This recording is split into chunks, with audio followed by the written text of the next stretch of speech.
It is a bad thing for a man to die with an unsatisfied thirst for revenge parching his soul. David Allen died, cursing Bernard Heaton and Lawyer Gray, hating the lawyer who had won the case even more than the man who was to gain by the winning. Yet if cursing were to be done, David should rather have cursed his own stubbornness and stupidity. To go back for some years, this is what had happened. Squire Heaton's only son went wrong. The squire raged, as was natural. He was one of a long line of hard-drinking, hard-riding, hard-swearing squires, and it was maddening to think that his only son should deliberately take to books and cold water, when there was manly sport on the countryside and old wine in the cellar. Yet before now such blows have descended upon deserving men, and they have to be borne as best they may. Squire Heaton bore it badly, and when his son went off on a government scientific expedition around the world the squire drank harder, and swore harder than ever, but never mentioned the boy's name. 2 years after, young Heaton returned, but the doors of the hall were closed against him. He had no mother to plead for him, although it was not likely that would have made any difference, for the squire was not a man to be appealed to and swayed this way or that. He took his hedges, his drinks, and his course in life straight. The young man went to India, where he was drowned. As there is no mystery in this matter, it may as well be stated here that young Heaton ultimately returned to England, as drowned men have ever been in the habit of doing, when their return will mightily inconvenience innocent persons who have taken their places. It is a disputed question whether the sudden disappearance of a man, or his reappearance after a lapse of years, is the more annoying. If the old squire felt remorse at the supposed death of his only son he did not show it. The hatred which had been directed against his unnatural offspring redoubled itself and was bestowed on his nephew David Allen, who was now the legal heir to the estate and its income. Allen was the impecunious son of the squire's sister who had married badly. It is hard to starve when one is heir to a fine property, but that is what David did, and it soured him. The Jews would not lend on the security the son might return, so David Allen waited for a dead man's shoes, impoverished and embittered. At last the shoes were ready for him to step into. The old squire died as a gentleman should, of apoplexy, in his armchair, with a decanter at his elbow. David Allen entered into his belated inheritance, and his first act was to discharge every servant, male and female, about the place and engage others who owed their situations to him alone. Then were the Jews sorry they had not trusted him. He was now rich but broken in health, with bent shoulders, without a friend on the earth. He was a man suspicious of all the world, and he had a furtive look over his shoulder as if he expected fate to deal him a sudden blow, as indeed it did. It was a beautiful June day, when there passed the porter's lodge and walked up the avenue to the main entrance of the hall a man whose face was bronzed by a torrid sun. He requested speech with the master and was asked into a room to wait. At length David Allen shuffled in, with his bent shoulders, glaring at the intruder from under his bushy eyebrows. The stranger rose as he entered and extended his hand. "You don't know me, of course. I believe we have never met before. I am your cousin." Allen ignored the outstretched hand. "I have no cousin," he said. "I am Bernard Heaton, the son of your uncle. Bernard Heaton is dead." "I beg your pardon, he is not." "I ought to know, for I tell you I am he." "You lie." Heaton, who had been standing since his cousin's entrance, now sat down again, Allen remaining on his feet. "Look here," said the newcomer, "civility costs nothing and I cannot be civil to an impostor." "Quite so. It is difficult. Still, if I am an impostor, civility can do no harm, while if it should turn out that I am not an impostor, then your present tone may make after arrangements all the harder upon you. Now will you oblige me by sitting down? I dislike, while sitting myself, talking to a standing man. Will you oblige me by stating what you want before I order my servants to turn you out? I see you are going to be hard on yourself. I will endeavor to keep my temper, and if I succeed it will be a triumph for a member of our family. I am to state what I want. I will. I want as my own the 3 rooms on the first floor of the south wing, the rooms communicating with each other. You perceive I at least know the house. I want my meals served there, and I wish to be undisturbed at all hours. Next I desire that you settle upon me say 500 a year or 600 out of the revenues of the estate. I am engaged in scientific research of a peculiar kind. I can make money, of course, but I wish my mind left entirely free from financial worry. I shall not interfere with your enjoyment of the estate in the least. I'll wager you will not. So you think I am fool enough to harbor and feed the first idle vagabond that comes along and claims to be my dead cousin?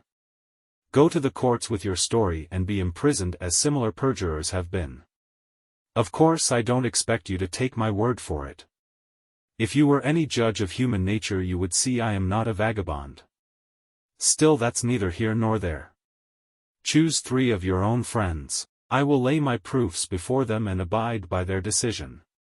Come, nothing could be fairer than that, now could it? Go to the courts, I tell you. Oh, certainly. But only as a last resort. No wise man goes to law if there is another course open. But what is the use of taking such an absurd position? You know I'm your cousin. I'll take you blindfold into every room in the place. Any discharged servant could do that. I have had enough of you. I am not a man to be blackmailed. Will you leave the house yourself, or shall I call the servants to put you out? I should be sorry to trouble you, said Heaton, rising. That is your last word, I take it? Absolutely, then goodbye. We shall meet at Philippi. Alan watched him disappear down the avenue, and it dimly occurred to him that he had not acted diplomatically. Heaton went directly to Lawyer Gray, and laid the case before him. He told the lawyer what his modest demands were, and gave instructions that if, at any time before the suit came off, his cousin would compromise, an arrangement avoiding publicity should be arrived at. Excuse me for saying that looks like weakness, remarked the lawyer. I know it does, answered Heaton. But my case is so strong that I can afford to have it appear weak. The lawyer shook his head. He knew how uncertain the law was. But he soon discovered that no compromise was possible. The case came to trial, and the verdict was entirely in favor of Bernard Heaton. The pallor of death spread over the sallow face of David Allen, as he realized that he was once again a man without a penny or a foot of land. He left the court with bowed head, speaking no word to those who had defended him. Heaton hurried after him, overtaking him on the pavement. I knew this had to be the result, he said to the defeated man. No other outcome was possible. I have no desire to cast you penniless into the street. What you refuse to me I shall be glad to offer you. I will make the annuity £1,000. Alan, trembling, darted one look of malignant hate at his cousin. You successful scoundrel, he cried. You and your villainous confederate Gray. I tell you. The blood rushed to his mouth, he fell upon the pavement and died. One and the same day had robbed him of his land and his life. Bernard Heaton deeply regretted the tragic issue, but went on with his researches at the Hall, keeping much to himself.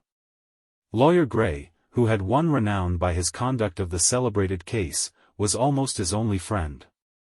To him Heaton partially disclosed his hopes, told what he had learned during those years he had been lost to the world in India, and claimed that if he succeeded in combining the occultism of the East with the science of the West, he would make for himself a name of imperishable renown. The lawyer, a practical man of the world, tried to persuade Heaton to abandon his particular line of research, but without success. No good can come of it, said Gray. India has spoiled you. Men who dabble too much in that sort of thing go mad. The brain is a delicate instrument. Do not trifle with it. Nevertheless, persisted Heaton, the great discoveries of the 20th century are going to be in that line, just as the great discoveries of the 19th century have been in the direction of electricity. The cases are not parallel. Electricity is a tangible substance. Is it? Then tell me what it is composed of. We all know how it is generated, and we know partly what it will do, but what is it? I shall have to charge you 6 and 8 for answering that question, the lawyer had said with a laugh. At any rate, there is a good deal to be discovered about electricity yet. Turn your attention to that and leave this Indian nonsense alone. Yet, astonishing as it may seem, Bernard Heaton, to his undoing, succeeded, after many futile attempts, several times narrowly escaping death. Inventors and discoverers have to risk their lives as often as soldiers, with less chance of worldly glory.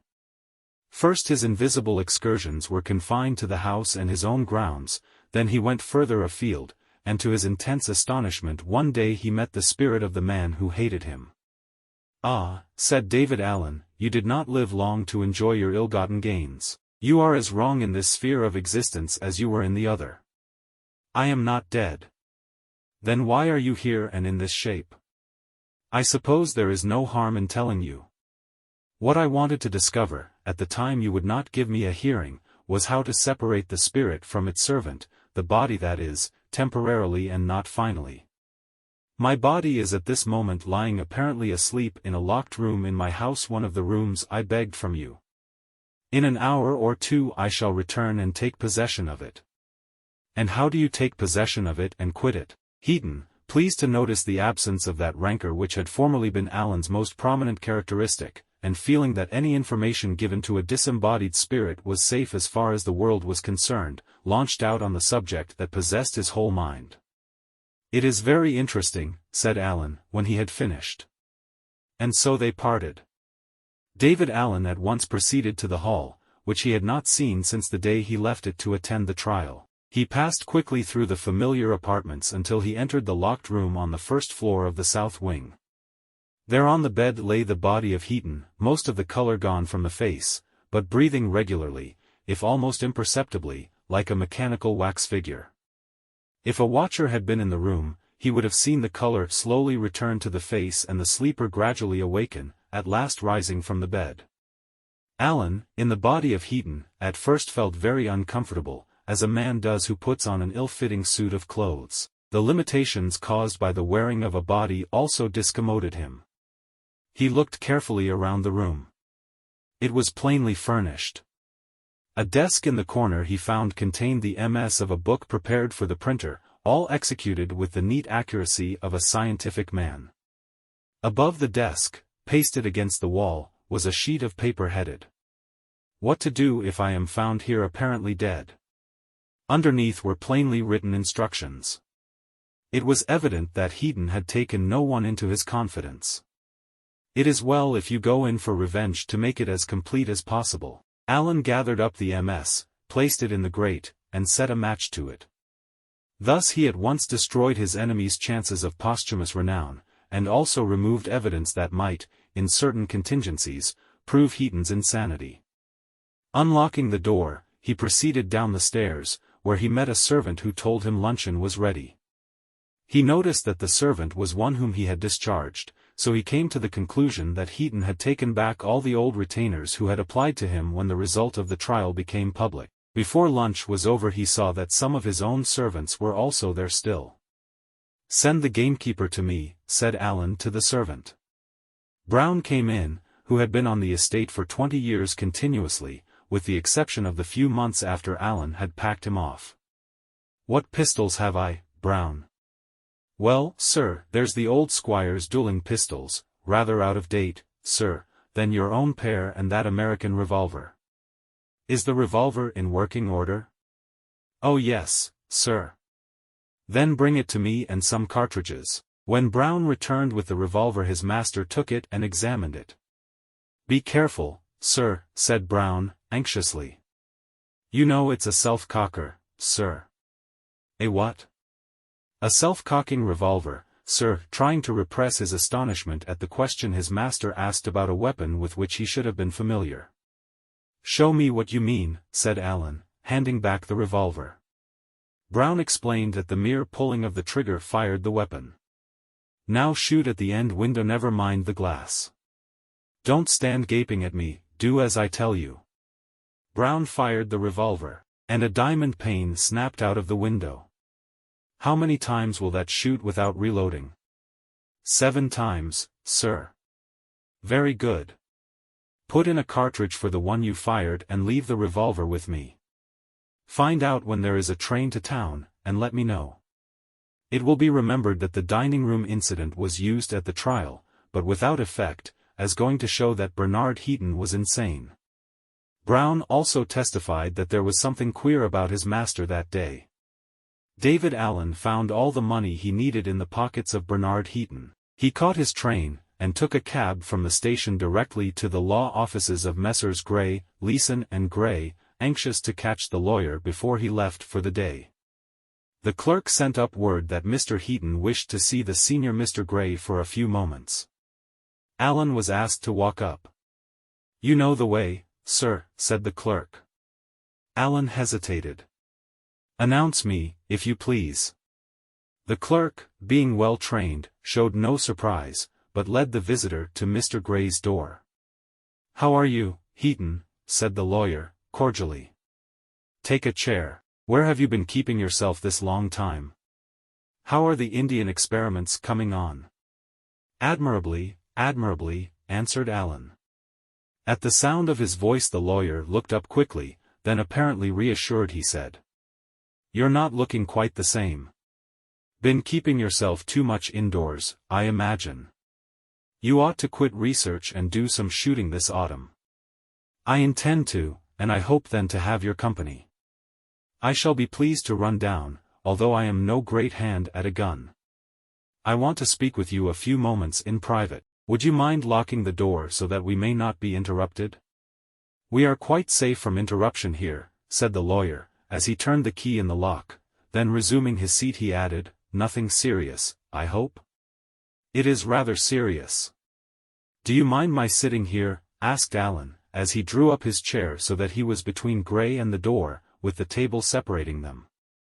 The lawyer was watching him with anxious face, but without, as yet, serious apprehension. "Now," said Allen, "will you answer me a simple question? To whom are you talking? To whom?" The lawyer in his amazement could get no further. "Yes. To whom are you talking? Name him." "Heaton, what is the matter with you? Are you ill?" "Well, you have mentioned a name, but, being a villain and a lawyer, you cannot give a direct answer to a very simple question. You think you are talking to that poor fool Bernard Heaton. It is true that the body you are staring at is Heaton's body, but the man you are talking to is David Allen, the man you swindled and then murdered. Sit down. If you move you are a dead man. Don't try to edge to the door. There are 7 deaths in this revolver and the whole 7 can be let loose in less than that many seconds, for this is a self-cocking instrument. Now it will take you at least 10 seconds to get to the door, so remain exactly where you are. That advice will strike you as wise, even if, as you think, you have to do with a madman. You asked me a minute ago how the Indian experiments were coming on, and I answered admirably. Bernard Heaton left his body this morning, and I, David Allen, am now in possession of it.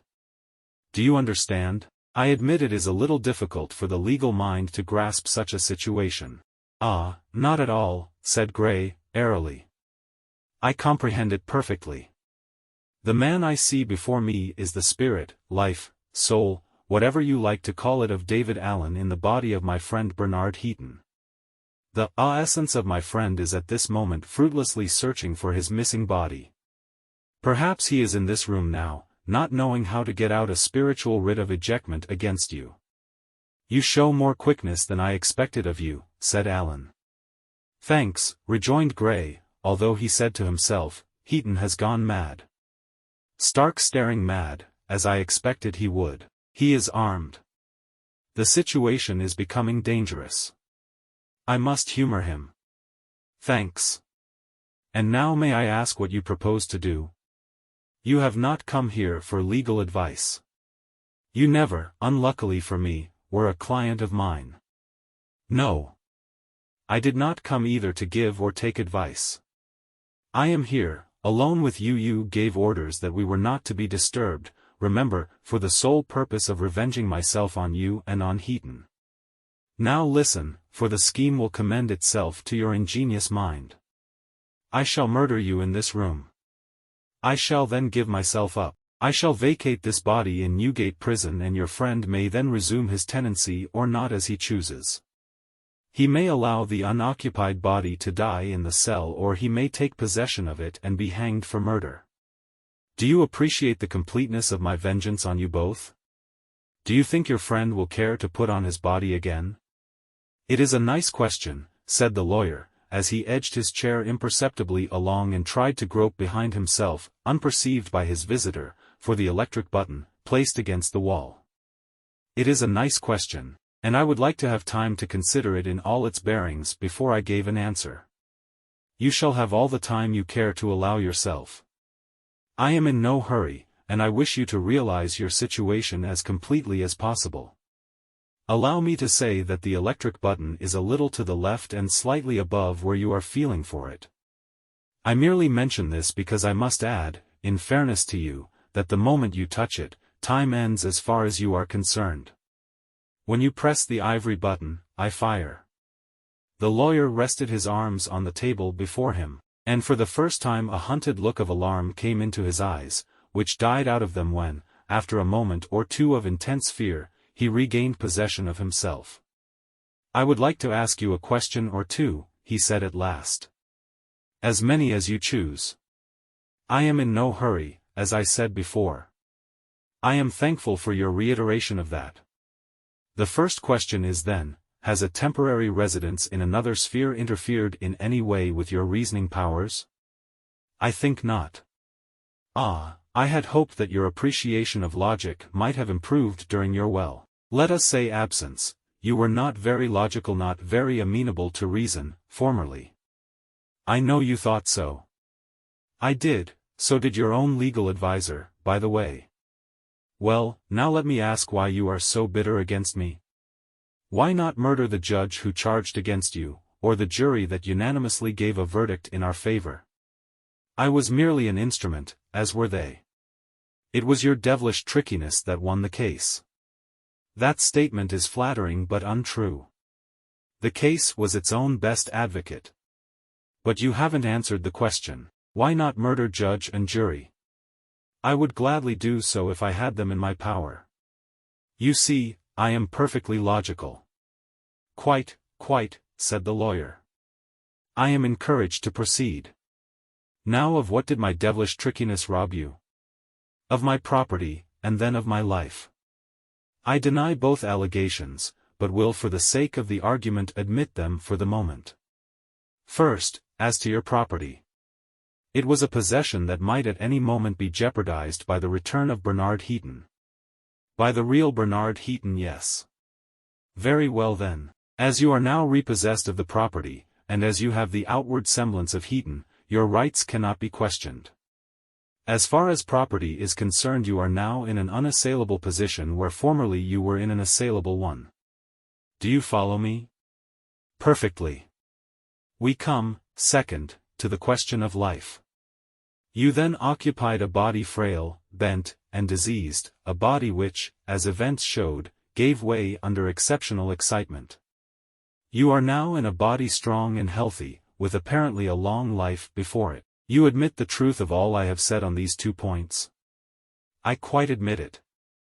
Then to sum up, you are now in a better position infinitely both as regards life and property, than the one from which my malignity, ingenuity I think was your word, yes, trickiness thanks removed you. Now why cut your career short? Why murder me? Why not live out your life, under better conditions, in luxury and health, and thus be completely revenged on Bernard Heaton? If you are logical, now is the time to show it.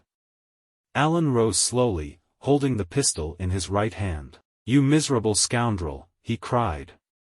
You pettifogging lawyer, tricky to the last.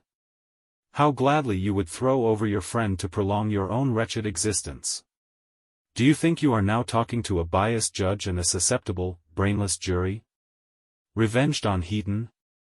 I am revenged on him already. But part of my vengeance involves your death. Are you ready for it? Alan pointed the revolver at Gray, who had now also risen, his face ashen. He kept his eyes fastened on the man he believed to be mad. His hand crept along the wall. There was intense silence between them. Alan did not fire. Slowly the lawyer's hand moved towards the electric button. At last he felt the ebony rim and his fingers quickly covered it. In the stillness, the vibrating ring of an electric bell somewhere below was audible. Then the sharp crack of the revolver suddenly split the silence. The lawyer dropped on one knee, holding his arm in the air as if to ward off attack. Again the revolver rang out, and Gray plunged forward on his face. The other 5 shots struck a lifeless body. A stratum of blue smoke hung breast-high in the room as if it were the departing soul of the man who lay motionless on the floor. Outside were excited voices, and someone flung himself ineffectually against the stout locked door. Alan crossed the room and, turning the key, flung open the door. "I have murdered your master," he said, handing the revolver butt forward to the nearest man. "I give myself up. Go and get an officer."